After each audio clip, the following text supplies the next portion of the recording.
नमस्कार दोस्तों, स्वागत है आप सभी का एक बार फिर से फाइनेंशियल अड्डा यूट्यूब चैनल में। दोस्तों 2020 एक बहुत ही बेहतरीन साल रहा है आईपीओ के लिए। काफी अच्छे आईपीओ 2020 में आए जिसने काफी अच्छा लिस्टिंग गेन और उसके बाद भी अच्छा रिटर्न दिया। आईपीओ जैसे अगर हम बात करें बर्गर किंग की आईपीओ, अगर हम बात करें हैप्पीएस्ट माइंड की आईपीओ, अगर हम बात करें मिसेस बेक्टर्स की, रूट मोबाइल की और भी बहुत आईपीओ जिन्होंने 2020 में बहुत ही अच्छा रीजनेबल रिटर्न इन्वेस्टर्स को दिया। अब 2021 में आईपीओ आ रहा है, सबसे पहला आईपीओ जो कि एक है पीएसयू का आईपीओ, मतलब पब्लिक सेक्टर अंडरटेकिंग है। पब्लिक सेक्टर अंडरटेकिंग मतलब ये गवर्नमेंट ऑफ इंडियन एंटरप्राइज है। किसका आईपीओ आ रहा है? आईपीओ आ रहा है इंडियन रेलवे फाइनेंस कॉर्पोरेशन का, जो कि 2021 का सबसे पहला आईपीओ है। आज हम इस आईपीओ की रिव्यू करेंगे और ये रिव्यू वीडियो देखने के बाद आप इजीली डिसाइड करोगे कि आपको इस आईपीओ में इन्वेस्ट करना है या नहीं करना। सो आज की वीडियो शुरू से लेके आखिरी तक जरूर देखना। चैनल पे अगर आप नए हो तो चैनल को सब्सक्राइब जरूर करना और साथ में दिए गए बेल आइकन को भी जरूर दबाना ताकि आपको सारे नोटिफिकेशंस मिल पाए। तो चलिए दोस्तों आज की वीडियो शुरू करते हैं। सबसे पहले हम बात करेंगे बेसिक आईपीओ इंफॉर्मेशन की। आईपीओ का इशू साइज यहां पर रखा गया है 4633.38 करोड़, जिसमें से फ्रेश इशू है 3200 करोड़ का और ऑफर फॉर सेल है यहां पे 1433.38 करोड़। फ्रेश इशू का मतलब जो पैसा यहां पे इशू करा जा रहा है, जो शेयर्स इशू करे जा रहे हैं वो शेयर्स डायरेक्ट सेल होंगे इन्वेस्टर्स को और जो पैसा रेस करा जाएगा वो डायरेक्ट कंपनी के पास जाएगा। वहीं अगर मैं ऑफर फॉर सेल की बात करूं तो ऑफर फॉर सेल का मतलब है यहां पर जो सरकार के पास शेयर है, वो मतलब गवर्नमेंट के पास जो शेयर्स हैं वो अपने शेयर सेल कर रही है पब्लिक को और वो पैसा गवर्नमेंट के पास जाएगा, ना कि इंडियन रेलवे के पास। ठीक है, वो पैसा कहां पर जाएगा? गवर्नमेंट के पास जाएगा, वो company Indian railway finance corporation के पास नहीं जाएगा। इशू टाइप की बात करें तो बुक बिल्ड इशू है। आईपीओ प्राइस बैंड की बात करें तो यहां पे प्राइस रखा गया है 25 रुपए से लेके 26 रुपए पर इक्विटी शेयर, पर आपको हमेशा आईपीओ कट ऑफ प्राइस पे ही लगाना है, यानी 26 रुपए में अप्लाई करना है। फेस वैल्यू की बात करें तो 10 रुपीज पर शेयर यहां पे फेस वैल्यू रखी गई है। लॉट साइज की बात करें 575 शेयर्स का यहां पे लॉट साइज है। मिनिमम इन्वेस्टमेंट की बात करूं तो अगर आपको एक लॉट इन्वेस्ट करना है तो 14,950 रुपीज लगाने हैं। मैक्सिमम इन्वेस्टमेंट 13 लॉट्स की है 1,94,350 रुपीज। लिस्टिंग की बात करूं तो बॉम्बे स्टॉक एक्सचेंज और नेशनल स्टॉक एक्सचेंज दोनों में लिस्टिंग है। आईपीओ ओपन कब हो रहा है? आईपीओ ओपन हो रहा है 18 जैन 2021, बंद हो रहा है 20 जनवरी 2021 को। अलॉटमेंट डेट यहां पे रखी गई है 25 जनवरी 2021 को, मतलब आपको पता चल जाएगा 25 जनवरी को कि क्या आपको शेयर्स अलॉट हुए हैं या नहीं हुए। रिफंड की बात करूं तो रिफंड यहां पे आ जाएगा, अगर आपको शेयर्स अलॉट हो गए तो आपके पैसे कट जाएंगे, अगर आपको शेयर्स अलॉट नहीं हुए तो 27 जनवरी 2021 को आपके रिफंड आ जाएगा। अगर आपको शेयर्स अलॉट हो गए तो यहां पर 28 जनवरी 2021 को आपके शेयर्स क्रेडिट हो जाएंगे डीमैट अकाउंट में। लिस्टिंग रखी गई है स्टॉक एक्सचेंजेस में 29 जैन 2021 को, 29 जनवरी 2021 को। अब हम बात करते हैं about company. Indian railway finance corporation है क्या, क्या काम करती है, कैसे प्रॉफिट अर्न करती है, क्या इसका बेसिक बिजनेस है।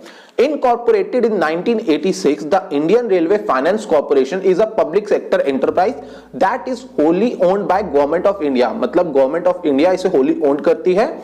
IRFC is primarily engaged in financing the acquisition of rolling stock asset, leasing of railway infrastructure assets, lending the entities under the Ministry of Railway Fund। ठीक है, सिंपल भाषा में समझते हैं आईआरएफसी का काम क्या है। आईआरएफसी का क्या काम है? ये फाइनेंशियल जो नीड्स होती है ना इंडियन रेलवे की, उसको फाइनेंस करती है। मतलब अब इंडियन रेलवे को यार कुछ भी सामान चाहिए, सामान क्या मतलब होता है? अगर इंडियन रेलवेज को कोचेस चाहिए, बोगीज चाहिए, वैगन्स चाहिए, ट्रक्स चाहिए, कंटेनर चाहिए, क्रेन चाहिए, कुछ भी इंडियन रेलवे को रिक्वायरमेंट होगी उसके लिए तो पैसा लगेगा। इंडियन रेलवे डायरेक्ट गवर्नमेंट से पैसा लेगी नहीं। क्यों नहीं लेगी? गवर्नमेंट कहती है हम एज ए एजेंसी काम नहीं करेंगे। उन्होंने यहाँ पे किसको अप्लाई करा हुआ है? रेलवे को संभालने के लिए मिनिस्ट्री ऑफ रेलवे को।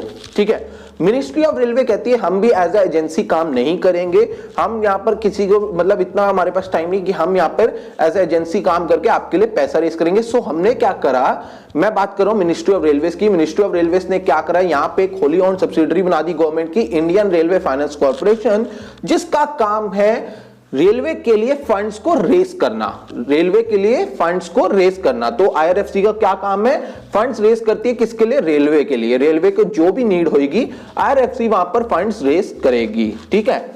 अब आईआरएफसी क्या है, एक एनबीएफसी है, नॉन बैंकिंग फाइनेंस कॉर्पोरेशन, ठीक है। आईआरएफसी क्या है, नॉन बैंकिंग फाइनेंस कॉर्पोरेशन। अब मैं आगे बात करता हूं आईआरएफसी की। तो आईआरएफसी जो अर्न कैसे करती है, अगर मैं सिंपल लैंग्वेज में कहूं, आईआरएफसी यहां पर फाइनेंस करती है इंडियन रेलवे को एक लीजिंग तरीके से, मतलब लीज करती है, लीजिंग मॉडल यहां पे यूज करा जाता है। आप सिंपल एक एग्जांपल से समझिए, यहां पर इंडियन रेलवे से जिनको सपोज करिए 10 ट्रेन्स के लिए 10 मतलब ट्रेन्स का कुछ ट्रैक लगाना है, वहां पर 1000 करोड़ की रिक्वायरमेंट है। अब आईआरएफसी को वो बोलती है कि हमें 1000 करोड़ चाहिए, हमें ट्रैक्स लगाने हैं, हमें रेलवे में इंफ्रास्ट्रक्चर की, मतलब हमें जो भी एक्सपेंशन कुछ भी करना है, हमें 1000 करोड़ चाहिए। आईआरएफसी को बोलता है कि आईआरएफसी कहती है ठीक है, हम आपको 1000 करोड़ अरेंज करा देंगे और आपको इस 1000 करोड़ को इतने परसेंट में आपके लिए हमने अरेंज करा भी दिया, ठीक है। सपोज करो आईआरएफसी ने 5% में अरेंज कर लिए 1000 करोड़ रुपीस मार्केट से, उन्होंने इंडियन रेलवे को दे दिए 6.50 में। अब यहाँ पे 1.50 किसने अर्न करा, यहाँ पे 1.50 का जो गैप हो रहा है वो आईआरएफसी अर्न करिए, मतलब 1.50% वो अर्निंग है आईआरएफसी की। अब आईआरएफसी क्या कहती है, हम आपसे जो पैसा हम आपको दे रहे हैं ना, वो लीज की तरह हम लेंगे, लीज की तरह दे रहे हैं। मतलब जो सामान उनका यूज हो रहा है ना इंडियन रेलवे, वो ओन्ड कौन कर रहा है, आईआरएफसी। अगर कुछ भी सामान है, कोचेज है, वैगन्स है, कंटेनर्स है, क्रेन्स है, या कोई वेयर हाउस ही खोल रहे हैं, वहां पे भी अगर वो फाइनेंस करे, वो सारी चीज को ओन्ड कौन कर रहा है, आईआरएफसी। सिंपल, आप कंफ्यूज मत होइए, मतलब जो भी सामान को लीज कर रहे हैं वो ओन्ड कौन कर रहा है, आईआरएफसी। अब लीजिंग का वहां पे रेंट दिया जाएगा, जो आपकी ये इंडियन रेलवे है वो रेंट देगी आईआरएफसी को एट 6.50 पर इंटरेस्ट पे रेंट देगी। वो रेंट आगे क्या होगा, वो इंटरेस्ट उसको ट्रांसफर कर देगी जिससे उसने पैसा रेज करा था 1000 करोड़, उसको 5%, तो 1.50 की यहाँ पे अर्निंग करती है आईआरएफसी। एक यहाँ पे एक बेटर बात जो मेरे को लगी, अच्छी बात जो लगी आपको, मैं आपको बताता हूं, जो आईआरएफसी जितनी भी चीज लीज करती है वो सारी ओन तो आईआरएफसी ही करती है, पर यहां पर अगर कोई चीज खराब होती है इंडियन रेलवे की, तो उसको डैमेज होता है, कुछ भी होता है, वो ओन, उसका मतलब जो लॉस बियर करता है वो इंडियन रेलवे करता है, ना कि आईआरएफसी। ये एक अच्छा प्लस पॉइंट यहां पे मुझे नजर आया। तो आप समझ गए होंगे कि किस लीजिंग मॉडल से आईआरएफसी काम करती है। आई होप कि आप समझ गए होंगे। अगर कुछ भी आपको डाउट्स है नीचे कमेंट सेक्शन में पूछो, मैं आपको रिप्लाई करके आपका डाउट क्लियर करूंगा। आगे हम बात करेंगे कॉम्पिटिटिव स्ट्रेंथ की। तो कॉम्पिटिटिव स्ट्रेंथ की बात करूं तो strategic role in Indian railway growth, क्योंकि ये एक सिंपल भाषा में आपको कहूं तो ये it is the only company in India to finance the project of Indian railways. Indian railways को अगर कुछ भी रिक्वायरमेंट हो तो ये एक खुद ही एक अकेली कंपनी है, तो ये मोनोपोली बिजनेस है इनके लिए, ठीक है। Sound credit rating, credit rating बिल्कुल बढ़िया है, क्रिसिल AAA/A1+ है, आईसीआरए की भी AAA/A1+ है। कॉम्पिटिटिव कॉस्ट ऑफ बोरोइंग, इसका क्या मतलब है, आईआरएफसी को कुछ भी बोरो करना होता है, मतलब पैसे बोरोइंग करती है किसके लिए, इंडियन रेलवे के लिए, तो वो कॉम्पिटिटिव कॉस्ट पे मिल जाता है, मतलब एक अच्छी कॉस्ट पे। क्यों, क्योंकि इसके पीछे सरकार का हाथ है, क्योंकि एक सरकार की, गवर्नमेंट ऑफ इंडिया की होली ओन सब्सिडी कंपनी है, तो जो पैसा है मार्केट से अच्छे रेट में मिल जाता है, सस्ते रेट में मिल जाता है, ठीक है। स्ट्रॉन्ग फाइनेंशियल परफॉर्मेंस, काफी सालों से अच्छी परफॉर्मेंस चल रही है। साउंड एसेट लायबिलिटी मैनेज भी अच्छे है, और एक्सपीरियंस मैनेजमेंट टीम, जो मैनेजमेंट टीम है वो भी काफी एक्सपीरियंस्ड है। कंपनी प्रमोटर्स की बात करूं और प्रमोटर होल्डिंग की बात करूं तो कंपनी के प्रमोटर है president of India acting through the ministry of railways, ministry of railways के थ्रू एक्ट करते हैं, और प्रेसिडेंट ऑफ इंडिया इसके प्रमोटर है। आईआरएफसी आईपीओ प्रमोटर होल्डिंग की बात करूं तो सरकार के पास, मतलब गवर्नमेंट ऑफ इंडिया या आपको प्रेसिडेंट ऑफ इंडिया के पास इस टाइम 100% का स्टेक है आईआरएफसी में, और जब ये आईपीओ आ जाएगा मार्केट में तो उनके पास स्टेक रह जाएगा 86% का। ऑब्जेक्टिव की बात करूं तो ये ऑब्जेक्टिव क्या क्या फायदा है इसको आईपीओ को लाने का, क्या नीड है, तो आईपीओ लाने से क्या इनको बेनिफिट होगा, ये जो है जनरल कॉर्पोरेट पर्पस को मीट करते हैं, और दूसरा equity capital based to meet business future growth requirement, और इनकी कुछ फ्यूचर की ग्रोथ प्लान्स है, जिनको एक्सपेंशन करना है, कुछ ग्रोथ करनी है, वो यहाँ पे इस पैसे को रेज करके ग्रोथ करेंगे। अब मैं बात करूंगा फाइनेंशियल स्टेटमेंट की कि कैसी है इसकी फाइनेंशियल स्टेटमेंट। तो मैं अगर बात करूं रेवेन्यू फ्रॉम ऑपरेशन की, तो 2018 में रेवेन्यू फ्रॉम ऑपरेशन आता है 9206.97 करोड़, जो कि इंक्रीज होता है 2019 में 10987.35 करोड़। इसकी इंक्रीज की अगर मैं रेवेन्यू ग्रोथ परसेंटेज में बात करूं तो एट 19.34% यहां पे परसेंटेज ग्रोथ है। उसके बाद 2020 की अगर मैं बात करूं तो रेवेन्यू इंक्रीज हो जाता है 13,421.02 करोड़, मतलब 22%। 2019 से 2020 में 22% से इंक्रीज होता है रेवेन्यू। और अगर मैं 2020 की बात करूं सितंबर मंथ तक की रेवेन्यू की, तो 7,383.12 करोड़ का यहां पे रेवेन्यू है। वहीं अगर मैं प्रॉफिट की बात कर लूं तो प्रॉफिट 2018 में 2001 करोड़ था, जो कि 2019 में इंक्रीज होके हो गया 2139.93 करोड़। 2020 में इंक्रीज होके हो गया 3192.10 करोड़। और 2020 सितंबर की बात करूं तो 1886.84 करोड़। तो काफी अच्छा प्रॉफिटेबिलिटी कंपनी है। कोई भी फाइनेंशियल्स में मुझे ऐसा अभी कोई प्रॉब्लम नहीं लग रही, अच्छे साउंड फाइनेंशियल्स हैं इनके। आगे बात करते हैं कि इस आईपीओ, जो आईआरएफसी का आईपीओ आया है ना, उस आईपीओ ने ऑलरेडी ही रेस कर लिया है एंकर इन्वेस्टर से 1389 करोड़।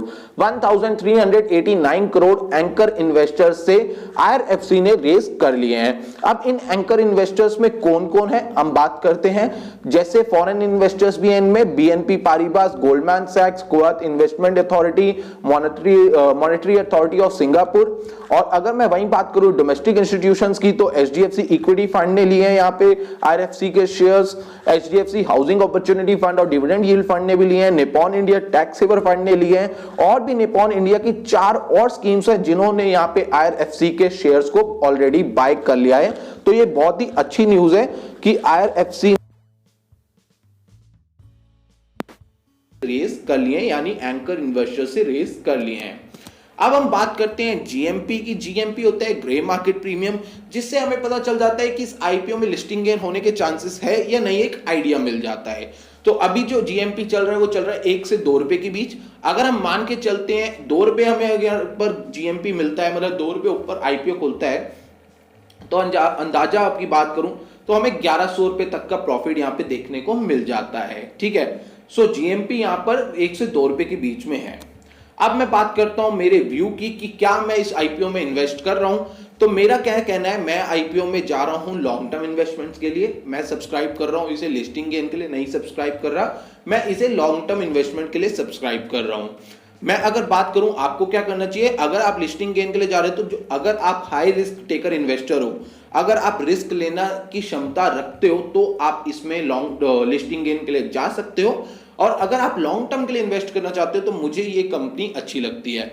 कुछ रिस्क फैक्टर है इसमें, जैसे कि एक रिस्क फैक्टर ये है कि आगे जाके जैसे ही आपको पता देख रहे हो कि गवर्नमेंट ऑफ इंडिया प्राइवेटाइजेशन में फोकस कर रही है, आगे जाके कोई और कंपनी आ जाती है जो इंडियन रेलवे को फाइनेंस करती है, अगर या इंडियन रेलवे प्राइवेटाइज होता है, कुछ रेलवे जो रेल्स होती हैं, अगर कोई प्राइवेट कंपनी की आती है और वो तो इनसे फाइनेंस कराएगा नहीं, वो अपना प्राइवेट ही पैसा रेस कर लेगा। तो ये एक रिस्क है आईआरएफसी के लिए। पर ये पॉइंट एज अभी रेलवे इतना चांस नहीं है कि जल्दी प्राइवेटाइज हो जाए, क्योंकि रेलवे में प्राइवेटाइज होना बहुत ही मुश्किल है। ठीक है, सो ये एक रिस्क है, पर ठीक है, अभी ठीक है, लॉन्ग टर्म के लिए ये कंपनी मुझे ठीक लग रही है। बाकी ये मेरा पर्सनल व्यू है, आप अपने एडवाइजर से बिना एडवाइस लिए या बिना एनालिसिस करे कभी भी इन्वेस्टमेंट मत करना। ठीक है, और हमारे साथ जुड़ने के लिए आप हमारा टेलीग्राम चैनल ज्वाइन कर सकते हो, जिसका लिंक डिस्क्रिप्शन में अवेलेबल है। हमें इंस्टाग्राम पे फॉलो करें, हमने इंस्टाग्राम में कंप्लीट कर लिया है 1,42,000 फॉलोअर्स। तो अभी जाके इंस्टाग्राम पे हमें फॉलो करिए, यूजर नेम है @financialadda.in। अभी आईपीओ से रिलेटेड कोई भी डाउट है, आईआरएफसी के आईपीओ से रिलेटेड कोई भी डाउट है, नीचे कमेंट करके कुछ भी पूछिए, मैं आपको रिप्लाई जल्द से जल्द करूंगा। अगर आपको आईपीओ में इन्वेस्ट करना है तो अलग अलग डीमैट अकाउंट, मतलब हर एक फैमिली मेंबर के डीमैट अकाउंट से आईपीओ में इन्वेस्ट करिए। अगर आपके पास डीमैट अकाउंट नहीं है तो डिस्क्रिप्शन में अपस्टॉक्स का लिंक है, एंजल ब्रोकिंग का लिंक है, जिस मर्जी से डीमैट अकाउंट ओपन करिए और बेनिफिट्स भी आपको मिलेंगे हमारे लिंक से डीमैट अकाउंट ओपन करने के। वो सारे बेनिफिट डिस्क्रिप्शन में लिखे हुए हैं। कोई भी डाउट है कमेंट करिए। आज की वीडियो के लिए इतना